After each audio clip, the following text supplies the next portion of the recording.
Hey everybody, it is your intrepid host, your favorite vlogger, Rick Rick Richards. Just call me Rick.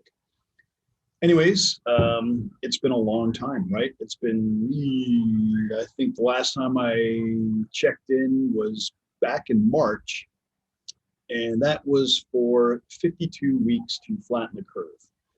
Well,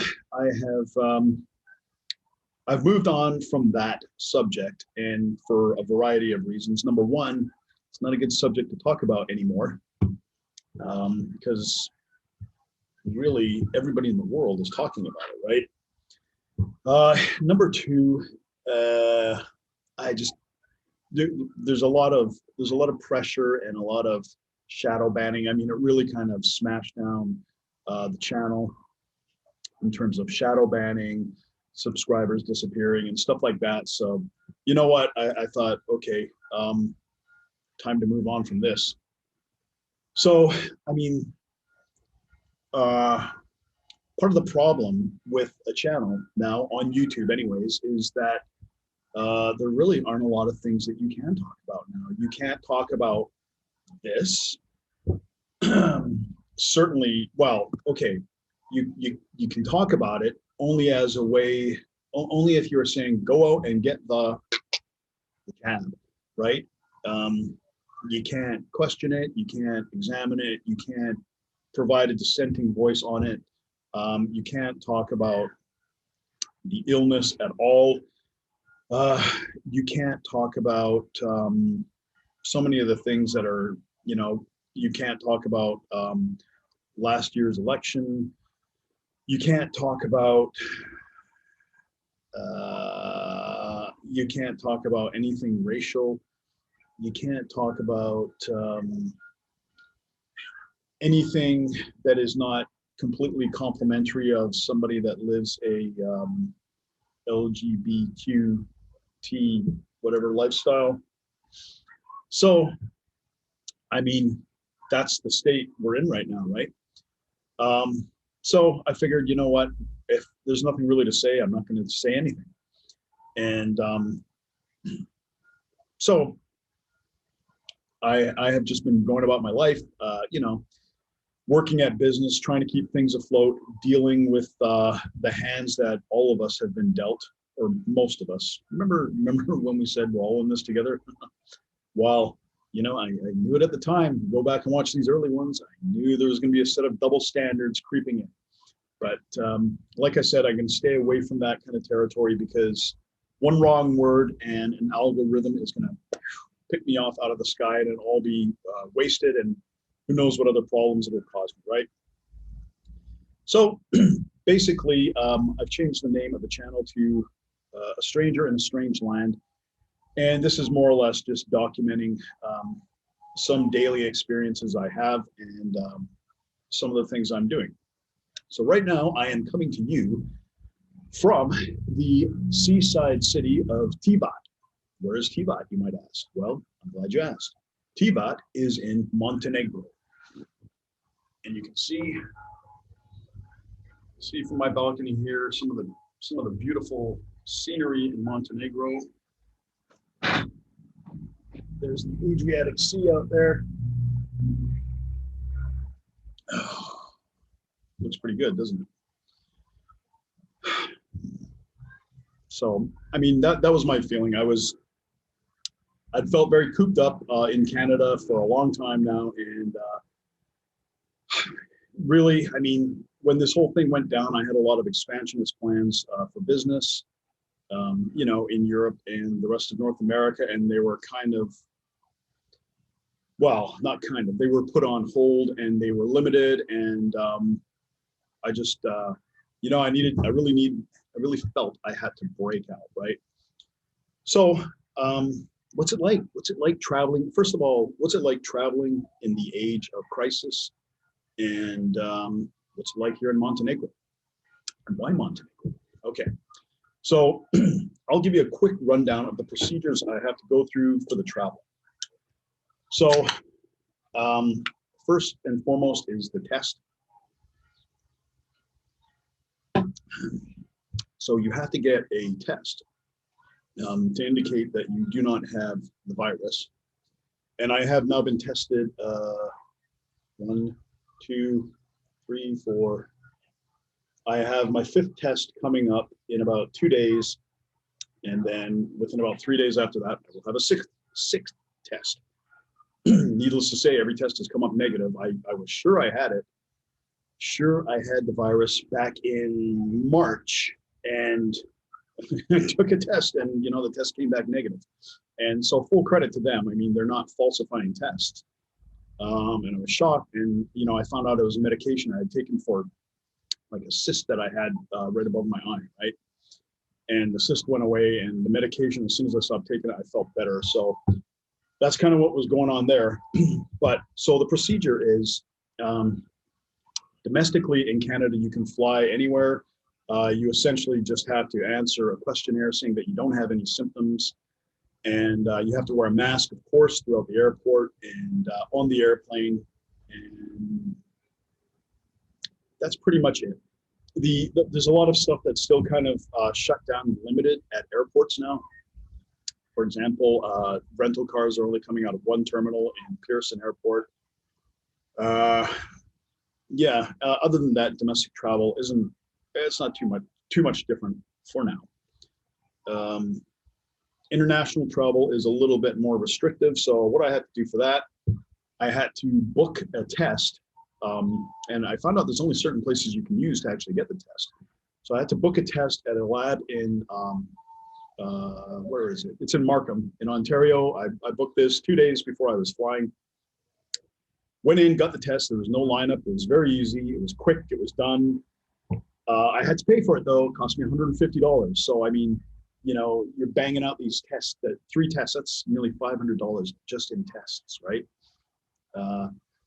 For, I don't feel sick. I don't have any symptoms, but I still got to keep paying for these stupid tests, right? But the test itself, I won't say anything bad about it. It wasn't too bad. It was quick. It was easy. It was over with. Got my result within 24 hours, presented it to them, got on the plane, got bumped up to first class, which was pretty nice. And yeah, that was about it. I mean, other than just constantly wearing masks, which is kind of tough for 15 hours, right? You do get to take it off when you eat or drink. And that was about it, right? Where the problems would run in with something like that is, so, I mean, for me alone, this adds a cost of about close to $500, right? Which is not insignificant. Let's say you're traveling with 4 or 6 family members. So, I mean, I don't know if kids under 12 need to take a test, but kids over 12 do. So, I mean, if there's 4 of you, you're looking at $2,000 combined in testing, right? And that's before any other hotel expenses that you might have, but I'll get to those after. So yeah, that was it. Landing in Montenegro was actually very, very comforting. I mean, you get to the airport, there's no kind of hassle. It's basically collect your bag, bring out your passport. Do you have anything to declare? Do you not have anything to declare? And away you go. And it was really nice, actually. The atmosphere here, I'll give you my first impressions of the place. So I've traveled quite a bit. And the reason I wanted to go to Montenegro, there was a couple reasons. Number one, some of you may have seen on this channel, if you go further back to some of the first videos, is a guy named Pete. Pete was a good friend of mine, and he was from Serbia. Don't know if he was born in Canada and then to Serbian parents. I know his parents for sure are Serbian, or I'm not sure if Pete was born in Serbia and then came to Canada. Either way, he spoke it fluently. And we would often talk about Serbia. We talk about geopolitics. We talk about the war, the wars that were going on in the 1990s. And, he gave me a real insider scoop on the place. And it really, it kind of endeared me to the location. I always did want to come see it at some point. And yeah, I mean, he was right about it. So that's one of the things that spurred the interest for me to come here. The second thing was doing business here. There seems like to me, that there seems like there's some decent business opportunities, knock on wood, provided they don't get, squashed by all the stuff that goes along with, the reaction to the virus, right? So I don't know, that stuff could still throw things off, but I do still see a lot of good business opportunities around here, which I would like to explore more. And third, the environment in Canada is just really, really, in a lot of ways, becoming intolerable, and for a lot of different reasons. I mean, number one, we have all this shit with the virus, right? And like I said, I mean, I won't get into specifics, but you guys all know what I'm talking about. It's all the stuff that really makes daily life, if not unbearable, then certainly just definitely not what it was. The population growth in Canada is another problem. People will often say, well, it's such a big country, Canada. There's lots of room, but no, not really. I mean, if you got 400,000 people a year coming to Canada, probably 200,000 of them are coming to Ontario, another 100,000 are coming to just the lower mainland of Vancouver, and then another 100,000 throughout the country, right? So, I mean, everybody that's coming is just coming to a few different areas, and it's culturally and ethnically, it is changing really quickly, in my opinion, for the worse. I'm seeing people dressed in unusual costumes, let's say, waving banners and swords on a street that used to run through my hometown. So, I mean, that the demographic change is definitely a problem. The population, like I said, that's a problem too. I mean, and that manifests itself in a lot of ways. Like, for example, when I was a kid, there's a lot of places in, around Vancouver that you could just, take off for the day on a Saturday and Sunday. You could go to a lake, you could go hiking up a trail, or you could go to a waterfall, lots of different places. You can't do any of that now. Number one, if you decide to spontaneously go to one of those places, well, I mean, those you can't even go. Now to walk up trails, you have to actually book an appointment, and on an app, so they can do their contact tracing. And even for the places where you don't have to do that, often they're full. You're not there by like 11 a.m. It's full. You're getting turned back. I mean, that's something that never would have happened when I was a kid. So that, and then the third thing is just every summer we're just inundated with forest fires now. And you can get maybe 2 weeks into the summer with good weather, and then probably by mid-July there's a haze of smoke.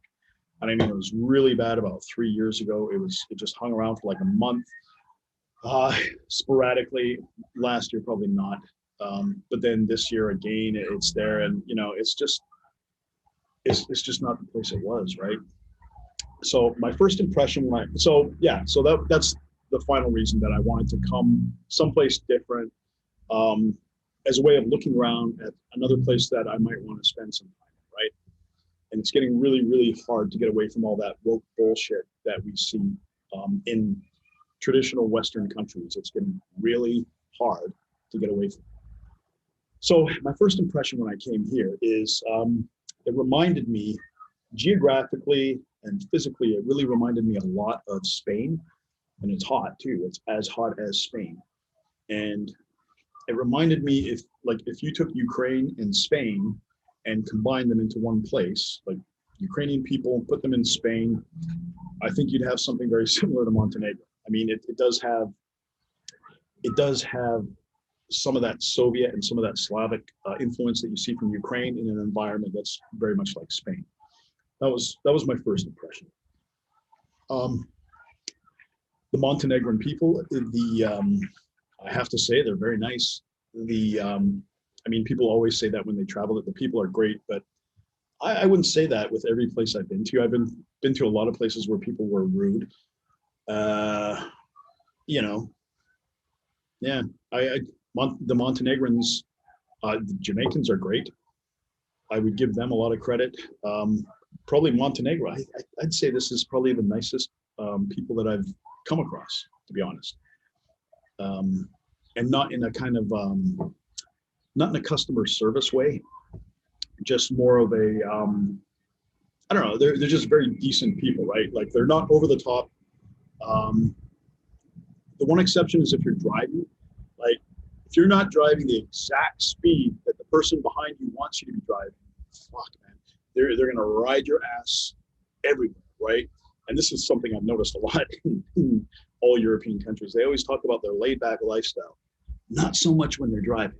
When they're driving, they're fucking intense, man. And like I say, man, if you're not going exactly the speed they want, even if you are, they still want to pass you, right?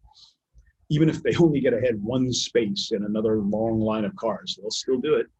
So yeah, that would be the only exception is the driving. Other than that, yeah, everybody I've met here has been really nice and great. And here's another strange thing that I really wasn't expecting. Everybody here speaks English.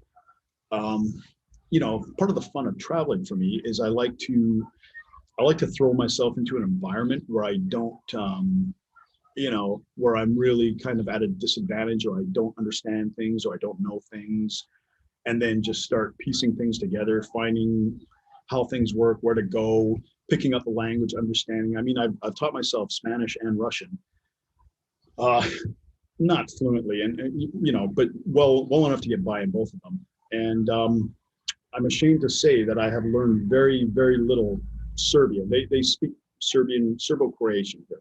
I guess they call it Montenegro, but it is the same language. But yeah, everybody I've come across speaks English, so it is very easy to get by here. Now, when I talk about you know, things like prices, to give you an example, the price of gas here is one of the things that's probably more. So gas here is about a 1.38 euros. So that would be close to $2 Canadian a liter. So that would be expensive. A meal, like let's say if I go out and, you know me, I like steak, right? I have steak probably just about every night there. I'm pretty boring in my my dinner choices. I'll usually have like steak, maybe fries or something, and a beer or two, and a cappuccino, kind of, right? And without exception, that generally comes to around 20 euros. You can get a big draft of beer for about anywhere from $1.50, €1.50 to $2. So that would be from about $2 to $3 Canadian for a pint. I mean, that's a lot cheaper than Canada. That's why I never drink beer in Canada. I just like $9 for a pint. No, I'll pass. I'll have the water, please. Steak is usually like, you know, 12 euros, so maybe $15, $16, something like that. And if you go in grocery stores, then the prices are even cheaper, especially for homegrown stuff, right? Like vegetables, eggs, all that stuff is very, very inexpensive here. Energy drinks, like this energy drink I've been drinking, it's not super good, to be honest. It's okay. It's like 75, 80 cents, so about $1.20 Canadian.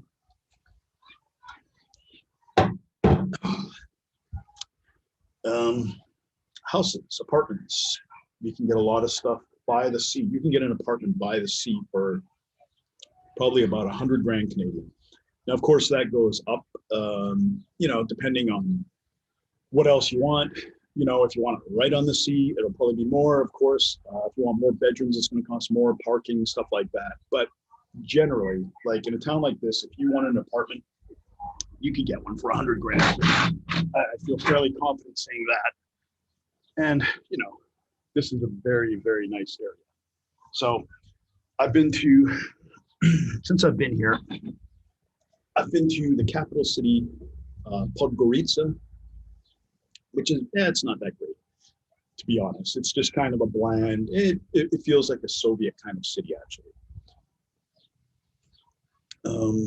I didn't mind it.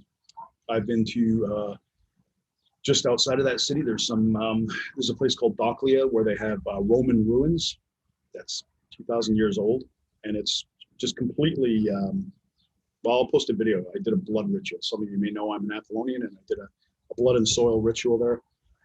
Budva is Budva is a real happening place.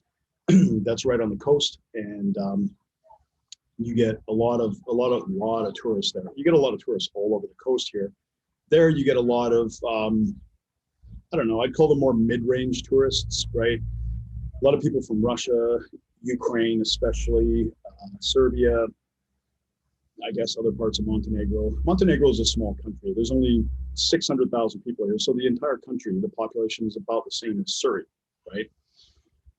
So there's a lot of open space, even though it's small. Like it's it's fairly sparse, but there are a few concentrations, right? So yeah, Budva is it's kind of like a Benidorm type place, only not quite that over the top. Very busy, nice beaches. They got nice yachts down there. They got a lot of pebble beaches here as well. Down south, close to Albania, there's a long beach. It's actually called Long Beach, and that's all sand. I like the pebble beaches though, because you're cleaner. You don't get that damn sand everywhere, and the water is always so clear, right? The water here is beautiful. It's kind of a greeny, yeah, it's just a real green, deep green color, and it's very salty as well. So you float really well in it. And yeah. So that was Budva. There's another town called Kotor. That's Kotor, and wow. When I saw that, I was really blown away. That is one of the most beautiful towns I think I've ever seen in my life. I mean, it's just, you have this big green sort of bay, like a fjord, right? It's a fjord, and it's surrounded on all sides by mountains. And then you have this town that's carved into the side of the mountain almost. I mean, there's a fortress. There's one fortress sort of right at the entrance of the town. And everything's well manicured, and it's beautifully taken care of. And again, you have the yachts, and yeah, that's the Bay of Kotor, and the town Kotor, and then there's a few others like Prest or Perast, I think, and yeah, they are really impressive. And two towns that are inland I've been to, also both very nice. Nikšić is one of them. That's the second biggest city, population about 60,000 people. It's got a great town square. Over there, I got a steak dinner and a beer and a coffee for, I don't know, 16 euros. So that was nice. And Danilovgrad is another town that I've been to that was also quite nice. So there's a lot of, if you're into the real like tourist stuff here, there's a lot you can do.